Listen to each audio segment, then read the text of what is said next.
Le château de Clos-Lucé. Ce château nous permet de faire un voyage à travers 800 ans. Au Moyen-Âge, entre les années 1214 et 1471, le château appartient à la famille d'Amboise.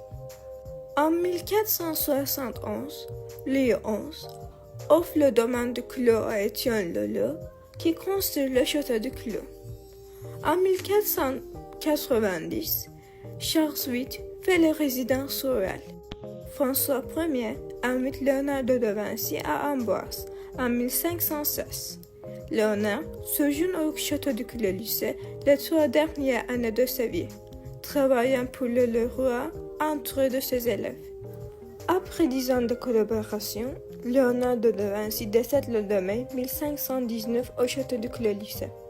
Le château a été renommé Château de Clos-Lucé à la fin du XVIIe siècle. Leonardo de Vinci naît le 15 avril 1452. Léonard était un enfant illégitime. Il avait beaucoup de talent. Face aux jeunes artistes de la Renaissance italienne, Raphaël et Michel-Ange, au l'automne 1516, Leonardo de Vinci accepte l'invitation du roi de France. Il apporte dans ses bagages 3 de ses chefs-d'œuvre, la Joconde, les Vierges et l'Enfant avec Sainte Anne, Saint Jean-Baptiste, ainsi que ses carnets, croquis, dessins et manuscrits plus tard ressemblés dans le côté, aujourd'hui disparus dans le monde. À la cour de François Ier, il devient le premier peintre, ingénieur et architecte, bénéficiant de la liberté créative et du soutien financier du roi. Leonardo de Vinci décède en 1519, laissant derrière lui un héritage artistique et scientifique remarquable. Les pièces du château. Les chambres de Leonardo de Vinci, dont sur le château royal d'Amboise, c'est dans ces murs qui régit son testament, légions et manuscrits, carnets de dessin et croquis à son disciple bien-aimé. Les chambres de Marguerite de Navarre, sœur aînée de François Ier, est entièrement restaurée et meublée dans le goût du XVIe siècle.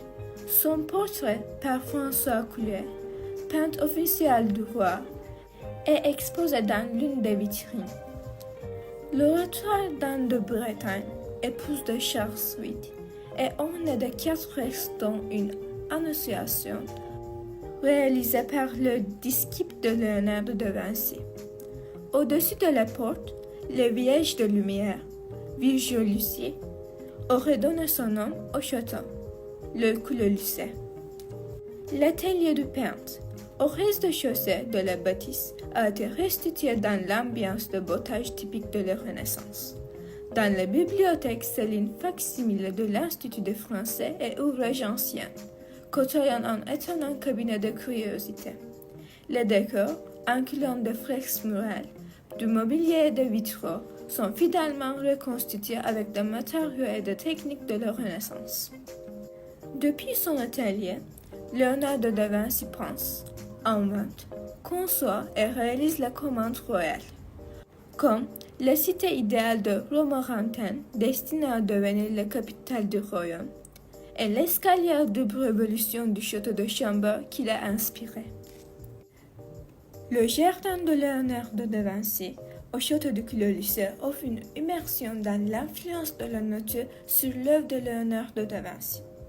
Inspiré par l'observation de la nature, Léonard a été l'un des premiers à adopter la science expérimentale. Ce jardin, conçu selon la même approche, présente des éléments tels que des arbres, des plantes et des cours d'eau qui prennent vie, rappelant les travaux de Léonard. Des espèces végétales spécifiques, telles que les lys, l'iris, le violet et les roses, sont mises en valeur révélant l'attention de Léonard aux détails.